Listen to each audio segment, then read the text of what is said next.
29 जून 1945। Japan का Nagasaki, एक साधारण सा शहर जहां लोग अपने रोजमर्रा के काम में लगे थे। एक मां अपने बच्चे को स्कूल भेज रही थी, एक दुकानदार दुकान खोल रहा था और कुछ लोग मंदिर की घंटियां बजा रहे थे। कुछ ही दिनों बाद 6 अगस्त 1945 आसमान में एक बम गिरा, लिटिल बॉय, और एक पल में सब राख हो गया। लेकिन अब असली सवाल उठता है, उस बम को गिराने वाले सैनिक का इरादा क्या था? क्या उसने जानबूझकर लाखों लोगों को मारना चाहा, या वो बस अपने आदेश का पालन कर रहा था? क्या उसकी इंटेंशन बुराई थी या बस ड्यूटी थी? अब सोचो, अगर वही सैनिक अपने बच्चों के लिए खिलौने खरीदता, तब क्या वो एक अच्छा इंसान नहीं था? तो फिर क्या चीज तय करती है कि कोई काम गलत है या सही? क्या सिर्फ नतीजा या उसके पीछे का इरादा? यही वो सवाल था जिसने फिलोसोफर एलिजाबेथ एंस्कोम को अंदर तक झकझोर दिया। उन्हें लगा कि दुनिया हर काम का फैसला नतीजे से करती है, लेकिन किसी ने यह समझने की कोशिश ही नहीं की कि इंसान करता क्यों है। वो क्यों ही असली कुंजी है, क्योंकि हर काम का नैतिक चेहरा, हर कर्म का मतलब उस इरादे से तय होता है जो उसके पीछे छिपा है। एंस्कोम ने अपनी मशहूर किताब इंटेंशन में यही बताया कि कोई भी क्रिया तब तक जानबूझकर नहीं होती जब तक तुम ये न समझ सको कि मैं ये क्यों कर रहा हूं। उसने पूरी दुनिया के मोरल थिंकिंग को उल्टा कर दिया, क्योंकि अब सवाल था, क्या तुम सच में वो करना चाहते थे या बस कर बैठे थे आदेश के तहत या बिना सोचे? इस किताब में एंस्कोम बताती है कि इरादा 3 रूपों में जिंदा रहता है। कभी भविष्य में, जब हम कहते हैं मैं ये करूंगा, कभी वर्तमान में, जब हम कहते हैं मैं ये कर रहा हूं, और कभी क्रिया के उद्देश्य में, जब हम कहते हैं मैं ये क्यों कर रहा हूं। और यही 3 धागे मिलकर हमारे हर एक्शन को शेप करते हैं, चाहे वो बम गिराना हो, दान देना हो, या बस किसी दोस्त को फोन करना। तो आज इस सफर में हम यही समझेंगे कि किसी इंसान का असली चेहरा उसके कर्म में नहीं, बल्कि उसके इरादे में छिपा होता है। और शायद यही फर्क तय करता है कि एक सैनिक हीरो कहलाए या कातिल। Chapter 1, the birth of intention. कभी सोचा है हम जो करते हैं वो क्यों करते हैं? क्या हर काम जो हम करते हैं वो वाकई हमारा तय होता है, या बस हालात हमें धकेल देते हैं? यही सवाल 2016 में फ्रांस की उस भीड़ के सामने खड़ा था, जब एक ट्रक ड्राइवर ने नेस की सड़कों पर दर्जनों लोगों को कुचल दिया था। कोई नहीं जानता था वो कौन है, बस एक ट्रक दौड़ता जा रहा था और लोग चीख रहे थे। बाद में पता चला उसने ये सब एक मकसद से किया था, किसी धार्मिक संगठन के लिए। अब सवाल यह है, उस आदमी की इंटेंशन क्या थी? क्या वो सच में खुद कुछ करना चाहता था या बस किसी और की सोच का पपेट था? यहीं से एंस्कोम की किताब इंटेंशन शुरू होती है। वो हमें ये नहीं बताती कि दुनिया में अच्छे या बुरे लोग कौन हैं, बल्कि ये सिखाती है कि जानबूझकर किया गया काम असल में होता क्या है। क्योंकि जो चीज इंसान को बाकी सबसे अलग बनाती है वो उसका शरीर नहीं, उसका इरादा है। मान लीजिए एक बच्चा स्कूल के गेट पर खड़ा है और किसी के बैग से पेन उठा लेता है। अब सवाल, क्या उसने चोरी की या बस उसे लगा कि ये उसका पेन है? अगर वो जानता था कि ये उसका नहीं है और फिर भी लिया, तो वो इंटेंशनली किया गया काम है। लेकिन अगर उसे सच में लगा कि ये उसका ही पेन है, तो उस इरादे में गुनाह नहीं है, भले ही काम वही दिख रहा हो। एंस्कोम यही कहती है, दिखने से नहीं, इरादे से तय होता है कि कोई काम कैसा है। इसीलिए 2 लोग एक ही काम कर सकते हैं, लेकिन उनके इरादे अलग हो सकते हैं। एक डॉक्टर ऑपरेशन के दौरान किसी का शरीर काटता है और वो उसे बचाने के लिए करता है। एक कातिल वही करता है, पर जान लेने के लिए। शरीर पर जो निशान बनता है वो एक ही है, लेकिन उनके इरादे पूरी तरह अलग हैं। अब सोचिए, 2003 में अमेरिका ने इराक पर हमला किया। सरकार ने कहा हम आतंक खत्म करने आए हैं, लेकिन दुनिया ने कहा नहीं, ये तेल के लिए है। दोनों बातें एक ही घटना की 2 डिस्क्रिप्शंस। एंस्कोम कहती है यही फर्क असली है, एक ही एक्शन को किस नजरिए से देखा जा रहा है। क्योंकि इरादा डिस्क्रिप्शन के नीचे छिपा होता है, ऊपर नहीं। हर इंसान अपने अंदर किसी न किसी वजह से कुछ करता है। कोई कुछ साबित करने के लिए, कोई कुछ खो देने के डर से, कोई बस इसलिए कि सब ऐसा कर रहे हैं। एंस्कॉम मानती है कि किसी एक्शन को समझना तभी मुमकिन है जब हम ये पूछें क्यों, और ये क्यों किसी इंसान के अंदर की गहराई तक जाता है, जहां वो खुद से भी झूठ बोल सकता है पर अपने इरादे से नहीं बच सकता। सोचिए, एक सैनिक बॉर्डर पर गोली चलाता है।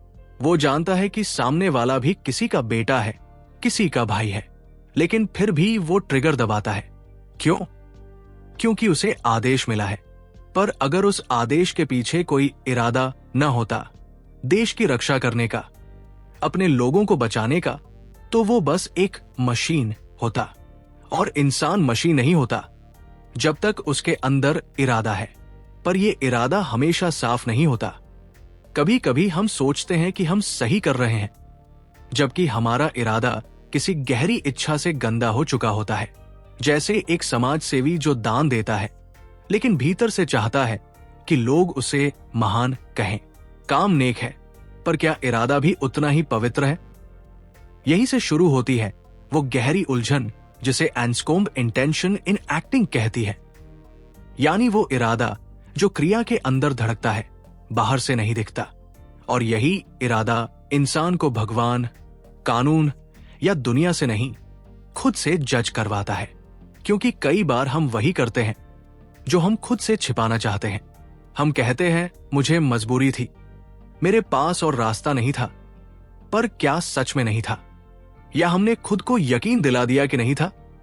यही वो जगह है जहां इरादा पैदा होता है, दिमाग से नहीं, आत्मा से। वो किसी एक पल में नहीं बनता, वो धीरे धीरे सुलगता है, एक बहाने से, एक डर से या एक सपने से। और जब वो फटता है तो उसका असर हर जगह दिखता है, लेकिन उसका सच सिर्फ अंदर वाला जानता है।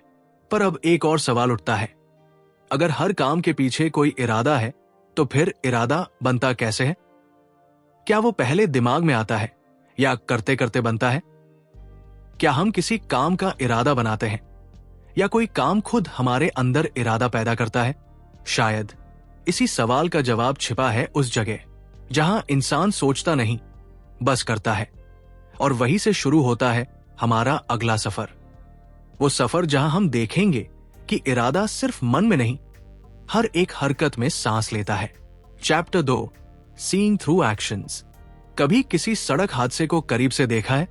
चारों तरफ भीड़, पुलिस की गाड़ियां, लोग मोबाइल निकालकर वीडियो बना रहे हैं। सबके अपने अपने बयान होते हैं। गाड़ी वाले ने जानबूझकर मारा नहीं, उसका ब्रेक फेल था। शायद उसने बच्चे को बचाने की कोशिश की थी। पर सच क्या है? सच वही है जो उस ड्राइवर के इरादे में छिपा है। क्योंकि दुनिया हमेशा जो दिखता है वही देखती है।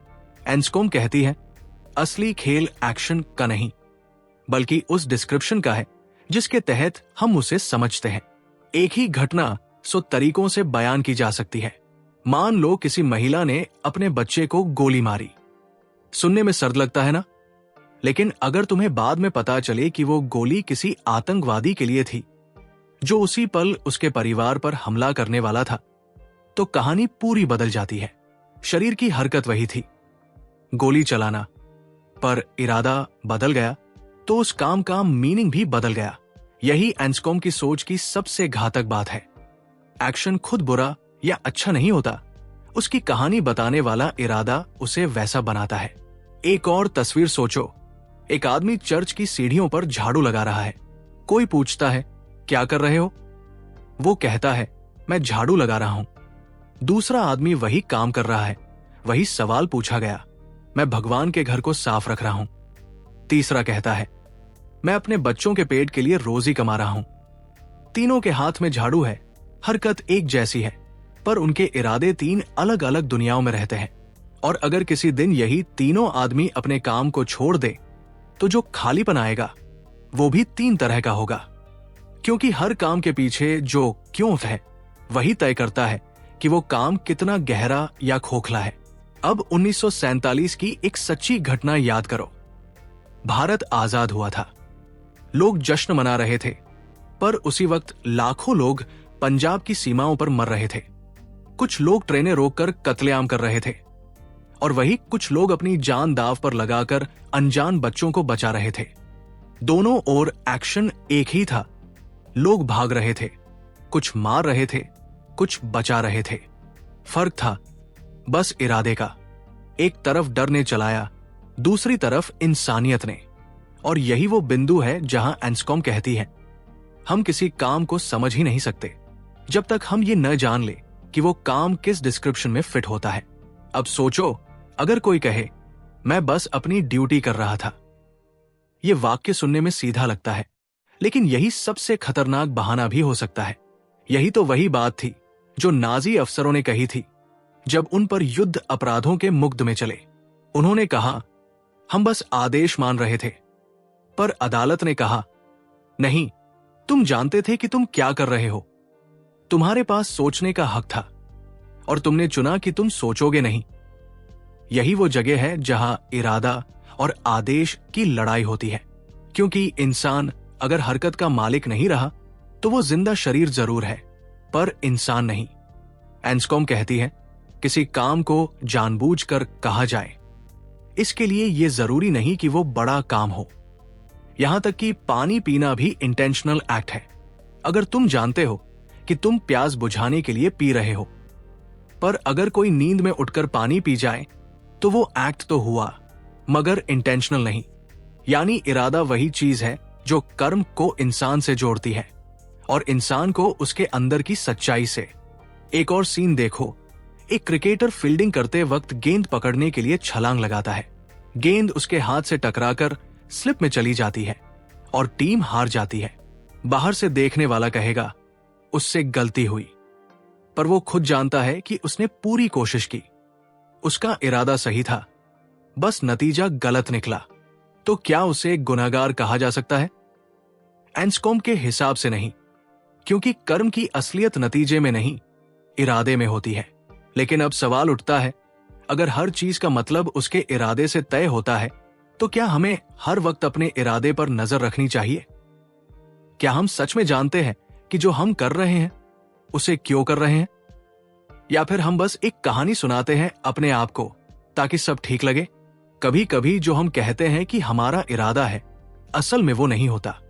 कभी कभी कोई और इरादा हमारे पीछे छिपा होता है, वो जो हमें खुद से भी छिपा होता है। और यही से शुरू होती है अगली परत, वो जगह जहां इंसान अपने काम नहीं, अपने मन को देखने लगता है। जहां सवाल अब ये नहीं रहता कि तुमने क्या किया, बल्कि ये कि जब तुमने किया तब तुम्हारे अंदर क्या चल रहा था। Chapter 3, the mind behind every move. कभी किसी कलाकार को पेंटिंग बनाते देखा है? बाहर से लगता है बस एक इंसान ब्रश चला रहा है, लेकिन अंदर से हर स्ट्रोक के पीछे एक याद, एक गुस्सा, एक सपना छिपा होता है। कोई दूसरा वो नहीं देख सकता। एंस्कॉम कहती है यही फर्क है एक्शन और माइंड बिहाइंड एक्शन में, क्योंकि जो दिखता है वो अक्सर सच नहीं होता और जो सच होता है वो बहुत कम दिखता है। 2004 में एक जापानी कंपनी में एक वर्कर था जिसने हर दिन ठीक सुबह 8 बजे टाइम कार्ड पंच किया, वही काम किया और शाम को चला गया। सालों तक सबने कहा कितना डिसिप्लिन्ड आदमी है, लेकिन एक दिन पता चला वो अंदर से टूट चुका था। हर दिन बस ऑर्डर फॉलो कर रहा था, सोचता कुछ नहीं था। एक दिन वो अपने कैबिन में कोलैप्स कर गया। मरने से पहले उसने अपने नोटबुक में सिर्फ 3 शब्द लिखे, नो रीजन लेफ्ट। यानी वो जी तो रहा था, पर उसके हर मूव के पीछे अब कोई माइंड नहीं बचा था। एंस्कॉम कहती है अगर किसी इंसान के काम के पीछे उसका रीजन नहीं है तो वो काम इंटेंशनल ही नहीं है, क्योंकि इरादा हमेशा किसी कारण से जुड़ा होता है। हम जो कर रहे हैं उसे क्यों कर रहे हैं, यही वो इनविजिबल थ्रेड है जो हर एक्ट को अर्थ देता है। अब एक और सच्ची घटना सोचो। एक सर्जन था जिसने एक जरूरी ऑपरेशन किया। सब कुछ सही चला, पर पेशेंट नहीं बचा। किसी ने कहा तुमसे गलती हुई। सर्जन बोला नहीं, मैंने वही किया जो जरूरी था। और सच भी यही था। उसका इरादा बचाने का था, नतीजा बस उसके कंट्रोल में नहीं था। एंस्कॉम यही कहती है कि इंसान के काम को समझने के लिए हमें उसके मन में चल रहे क्यों को पकड़ना होगा, न कि बाहर दिख रहे नतीजे को। क्योंकि दुनिया हमेशा रिजल्ट को देखती है पर इंटेंशन को नहीं। और आयरनी यही है कि कभी कभी वही इंटेंशन दुनिया को बचाता है जो बाहर से गलत दिखता है। अब थोड़ा अपने आसपास देखो। कभी किसी व्यक्ति को देखा है जो हर वक्त दूसरों की मदद करता है लेकिन अंदर से थका हुआ है? वो हंसता है, बातें करता है, पर उसके दिमाग में बस यही चलता है, लोग क्या सोचेंगे अगर मैं रुक गया? वो अब मदद नहीं करता क्योंकि वो करना चाहता है, बल्कि इसलिए क्योंकि वो डरता है कि अगर न किया तो उसका चेहरा गिर जाएगा। तो अब सवाल उठता है, क्या वो सच में इंटेंशनली दूसरों की मदद कर रहा है या बस अपने डर को शांत कर रहा है? यही वो जगह है जहां एंस्कॉम का फिलॉसफी और गहरा हो जाता है। वो कहती है कि इंटेंशनल एक्शन सिर्फ तब होता है जब इंसान खुद जानता है कि वो क्या कर रहा है, और ये जानना किसी कैमरे की तरह नहीं होता जो चीजें बाहर से रिकॉर्ड करे। ये एक अंदर की जागरूकता होती है जो बिना देखे जानती है। जैसे तुम अपने हाथ को उठा रहे हो तो तुम्हें पता है कि तुम उठा रहे हो, तुमने देखा नहीं, तुम जानते हो। यही है नॉन ऑब्जर्वेशनल नॉलेज, अपने एक्शन का अंदरूनी ज्ञान। अब सोचो, अगर यही ज्ञान गायब हो जाए तो क्या होगा? 2020 में एक केस आया। एक व्यक्ति को स्लीप वॉकिंग डिसऑर्डर था। वो नींद में उठकर गाड़ी चला गया और किसी को टक्कर मार दी। अगले दिन उसे कुछ याद नहीं था। क्या उसने जानबूझकर किया? नहीं। क्या उसने किया? हाँ। और यही एंस्कॉम का पॉइंट क्रिस्टल क्लियर हो जाता है। कोई भी एक्ट इंटेंशनल तभी होता है जब उस एक्ट का ज्ञान करने वाले के पास मौजूद हो। अगर किसी को पता ही नहीं कि वो क्या कर रहा है तो वो एक्ट बस मूवमेंट है, इंटेंशन नहीं। अब एक और कहानी। 1971 में स्टैनफोर्ड प्रिजन एक्सपेरिमेंट हुआ था। कुछ स्टूडेंट्स को जेलर बनाया गया, कुछ को कैदी। कुछ ही दिनों में जेलर बने लोग इतना हिंसक हो गए कि असली पुलिस को बीच में आकर एक्सपेरिमेंट रोकना पड़ा। क्यों हुआ ऐसा? क्योंकि धीरे धीरे इरादा उनके हाथ से निकल गया। उन्होंने सोचना बंद कर दिया कि वो क्या कर रहे हैं। उनका माइंड अब उनके एक्शन के पीछे नहीं था, वो बस रोल निभा रहे थे। एंस्कॉम कहती, जहां सोच खत्म होती है वही इंटेंशन मर जाता है। इसीलिए हर बार जब हम कोई काम करते हैं हमें खुद से पूछना चाहिए, क्या मैं ये जानबूझकर कर रहा हूं या बस कर रहा हूं? क्योंकि यही सवाल हमें मशीन बनने से रोकता है। यही फर्क है इंसान और आदत में। इंसान जानता है कि वो क्या कर रहा है, आदत सिर्फ दोहराती है। पर यहां एक और ट्विस्ट आता है। कभी कभी हम सोचते हैं कि हमें पता है हम क्या कर रहे हैं, पर असल में हमारे मन के अंदर कुछ और चल रहा होता है। जैसे कोई राजनेता जो कहता है कि वो देश की सेवा के लिए राजनीति में आया, लेकिन भीतर से जानता है कि उसे सिर्फ शक्ति चाहिए। या कोई प्रेमी जो कहता है कि वो किसी को बचाना चाहता है, पर असल में वो सिर्फ अपने अकेलेपन से भाग रहा होता है। इन सब में एक्शन बाहर से नोबल है, पर अंदर से वो माइंड ही डायरेक्शन बदल देता है। और यही है वो पल जहां इंसान और उसके कर्म के बीच की दूरी बढ़ने लगती है, जहां उसका हाथ कुछ और करता है पर उसका मन कुछ और सोच रहा होता है। और शायद इसी दूरी में इंसान अपने इरादे को खो देता है। पर अगर इंटेंशन इतना ही फ्रेजाइल है तो सवाल उठता है, क्या हम सच में अपने हर फ्यूचर एक्शन को पहले से जानते हैं? या फिर इंटेंशन सिर्फ उस वक्त बनता है जब हम एक्ट करते हैं? क्या इरादा हमेशा एक्ट से पहले आता है या कभी कभी एक्ट ही उसे जन्म देता है? शायद ये समझने के लिए हमें अब आगे देखना होगा, क्योंकि जो आने वाला है वो सिर्फ आज मैं क्या कर रहा हूं का नहीं, बल्कि कल मैं क्या करने वाला हूं का सच बताएगा। Chapter 4, the future we intend. कभी सोचा है जब तुम कोई बड़ा फैसला लेते हो, जैसे नया काम शुरू करना, किसी रिश्ते को खत्म करना या किसी जगह से भाग जाना, तो उस पल असल में हो क्या रहा होता है? तुम बस एक इरादा बना रहे होते हो, कुछ ऐसा जो अभी हुआ नहीं पर तुमने तय कर लिया कि वो होगा। यहीं से शुरू होती है एंस्कॉम की सबसे पेचीदा और शायद सबसे चौंकाने वाली बात, भविष्य का इरादा यानी इंटेंशन फॉर दी फ्यूचर। अब जरा सोचो, साल 1969, अमेरिका में एक आदमी ने कहा, मैं इंसान को चांद पर भेजूंगा। नाम था जॉन एफ कैनेडी। जब उसने ये कहा तब नासा के पास सही रॉकेट भी नहीं था, टेक्नोलॉजी भी अधूरी थी और साइंटिस्ट भी डिवाइडेड थे। लेकिन उस एक वाक्य ने पूरे देश की दिशा बदल दी। लोगों ने मशीनें बनाई, असफलताएं झेली, लोगों की जानें गई, पर आखिरकार 1969 में इंसान चांद पर उतरा। यह सिर्फ साइंस नहीं थी, ये इरादे की ताकत थी। एक ऐसा इरादा जो उस वक्त बस एक कल्पना था, पर धीरे धीरे उसने रियलिटी का रूप ले लिया।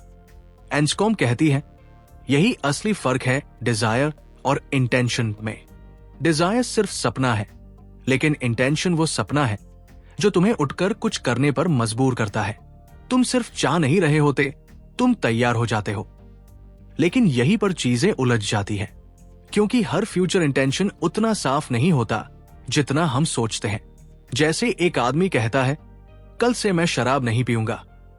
वो जेन्युइनली चाहता है कि वो बदले, पर रात होते ही वो खुद से हार जाता है। तो क्या उसका इरादा झूठ था?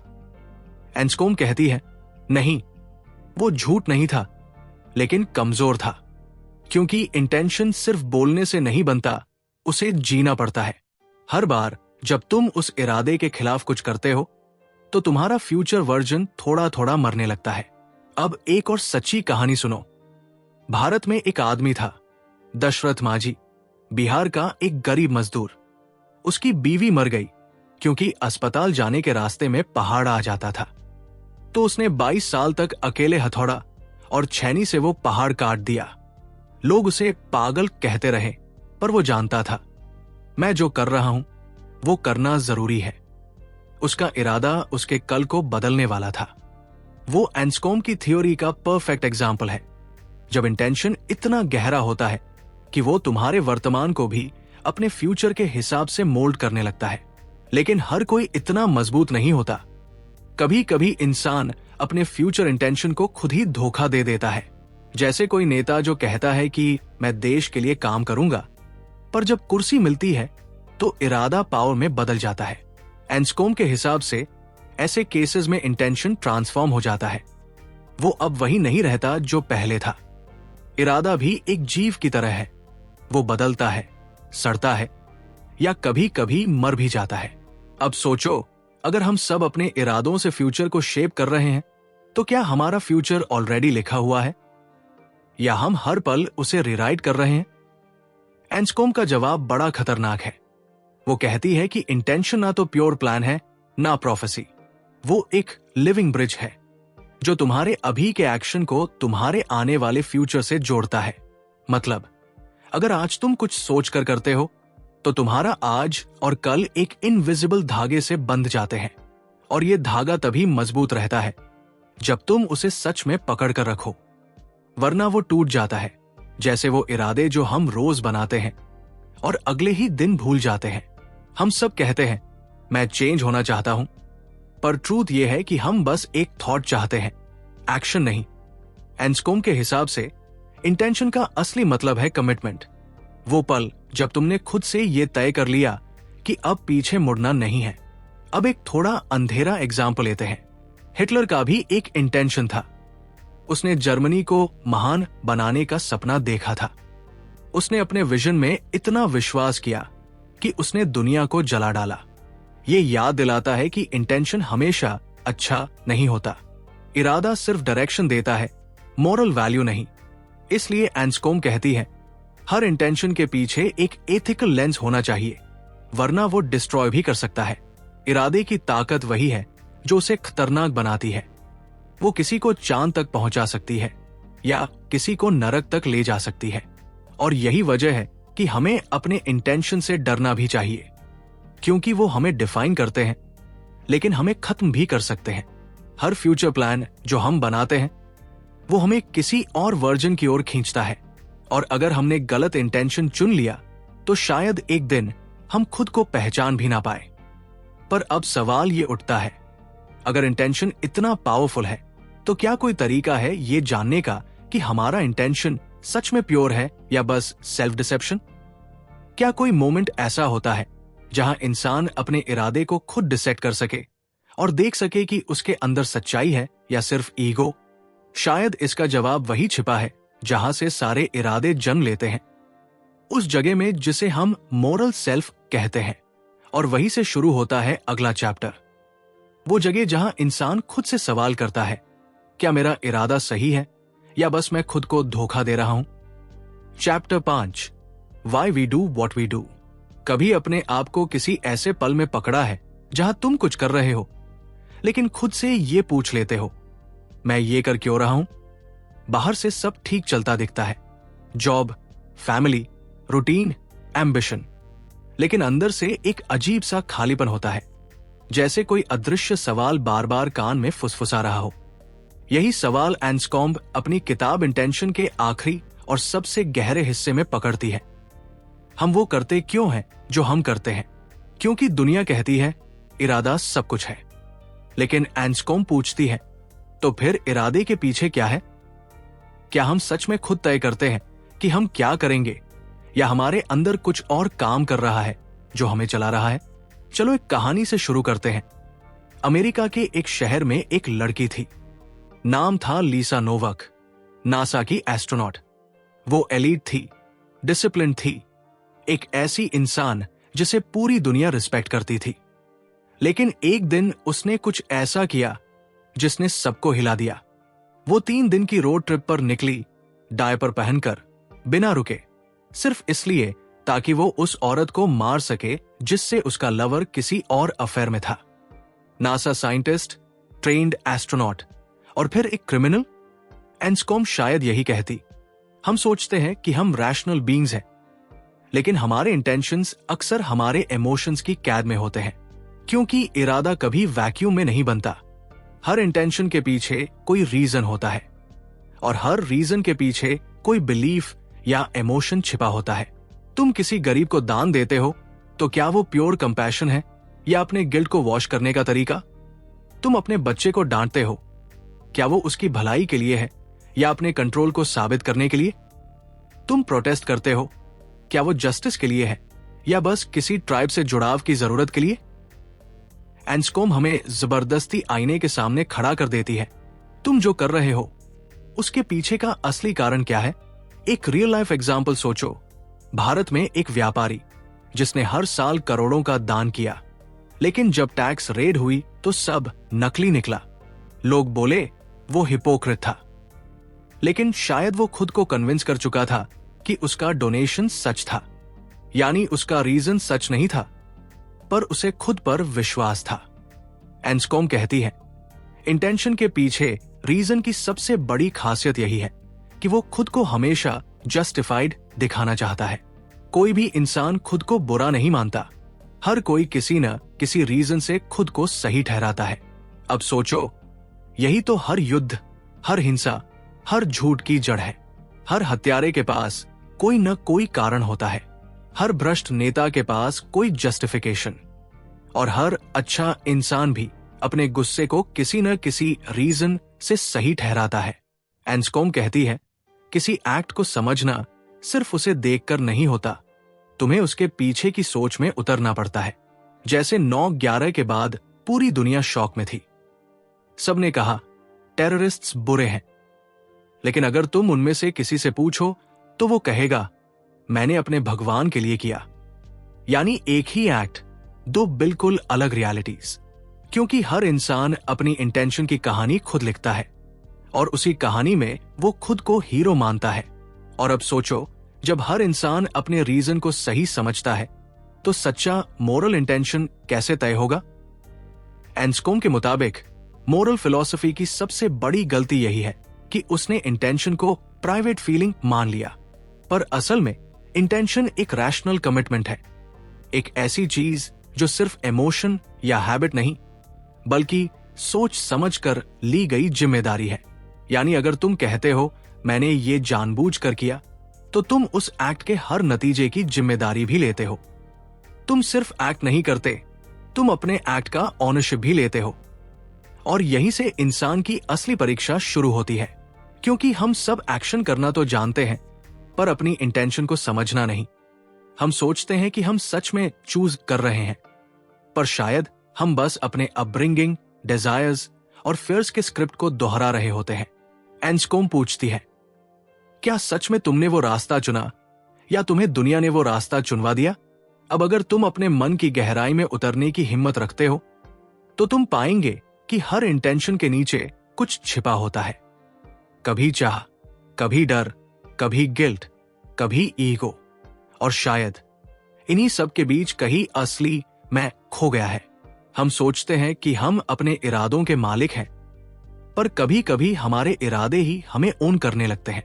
और यही एंस्कॉम का आखिरी और सबसे गहरा पंच है। इंटेंशन वो नहीं जो तुम बोलते हो, वो है जो तुम जीते हो।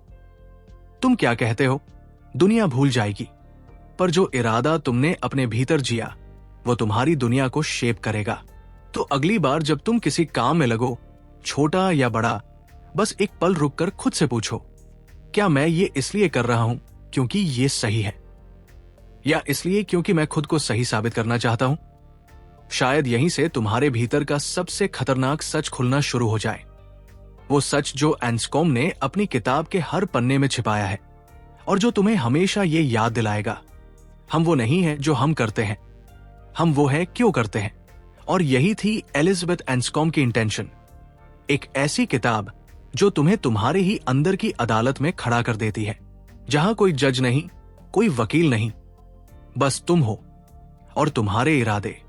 किताब ये नहीं सिखाती कि सही क्या है या गलत क्या, बल्कि ये पूछती है तुम जो कर रहे हो वो क्यों कर रहे हो। और यकीन मानो, अगर ये सवाल सच में तुम्हारे अंदर गूंज गया तो तुम्हारी जिंदगी कभी पहले जैसी नहीं रहेगी। हर इंसान अपने कर्मों से नहीं, अपने इरादों से पहचाना जाता है, और अगर हम अपने इरादों को साफ नहीं कर पाए तो बाहर की कोई सफाई हमें पवित्र नहीं बना सकती। यही इस किताब की सबसे कड़वी और सबसे खूबसूरत सच्चाई है। अगर तुम्हें यह वीडियो अच्छा लगा हो तो बस इसे लाइक करो, शेयर करो और कमेंट में लिखो कि कौन सा हिस्सा तुम्हारे दिल में सबसे ज्यादा उतरा। और अगर तुम चाहते हो कि हम ऐसी ही और गहरी, हिलाकर रख देने वाली किताबों को आसान भाषा में तोड़कर समझाए तो सब्सक्राइब जरूर करना, क्योंकि अगली किताब में हम फिर मिलेंगे एक और ऐसे सच के साथ जो दिखता तो बहुत छोटा है, पर जब समझ आता है तो पूरी सोच हिला देता है। फिर मिलेंगे एक नए सवाल के साथ।